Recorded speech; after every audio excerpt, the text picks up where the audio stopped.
আসসালামু আলাইকুম। আজকে রান্না করলাম ডিম আলুর তরকারি। কেমন হয়েছে রান্নাটা কমেন্ট করে জানাবেন। আসুন আমরা সবাই নতুন একে অন্যের সঙ্গে একসঙ্গে হাতে হাত রেখে কাজ করি, আমাদের ছোট্ট পেজটা এগিয়ে নিয়ে যাই। আসুন আমি এখন কিভাবে রান্নাটা করছি সেটা আপনাদের মাঝে শেয়ার করি। প্রথমে কড়াই বসিয়ে দিয়েছি চুলায়, তেলটা গরম হয়ে গেছে। এখন ডিমগুলো আমি হালকা করে ভেজে নেব।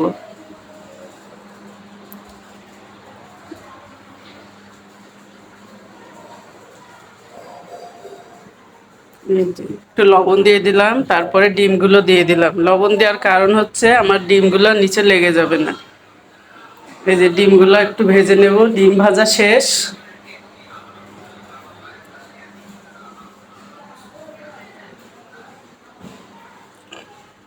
এখন কেটে রাখা আলুগুলো একটু ভেজে নেব।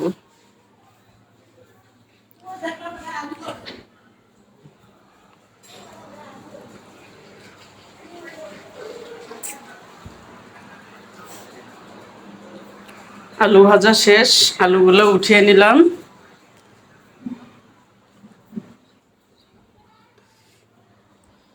এখন এই তেলের ভিতরে দিয়ে দিলাম লং, এলাচ, দারচিনি আর দুইটা তেজপাতা ছোট ছোট। এগুলো একটু ভেজে নেব।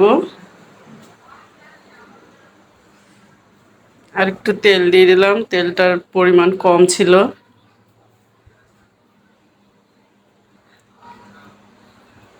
এখন কেটে রাখা পেঁয়াজগুলো দিয়ে দিলাম। এখন সবগুলো একটু হালকা করে ভেজে নেব।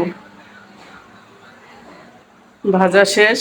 এখন আমার বাটা মশলাগুলো সব একসঙ্গেই করে রেখেছিলাম, সেগুলো সব দিয়ে দিলাম। এখন মশলাটা সুন্দর করে কষিয়ে নেব।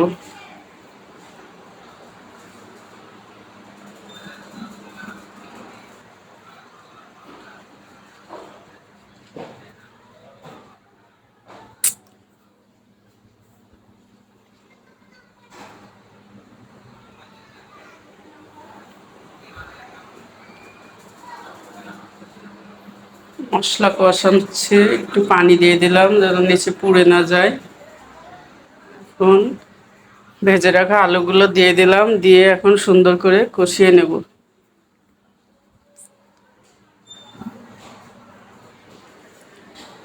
এখন দিয়ে দিলাম ঝোলের পানি। এই পানিটায় আমার আলু সিদ্ধ হয়ে যাবে। ঢাকনা দিয়ে দিলাম 5 মিনিটের জন্য। ঢাকনা তুলে এখন ডিমগুলো এর ভিতরে দিয়ে সুন্দর করে কষিয়ে নেব।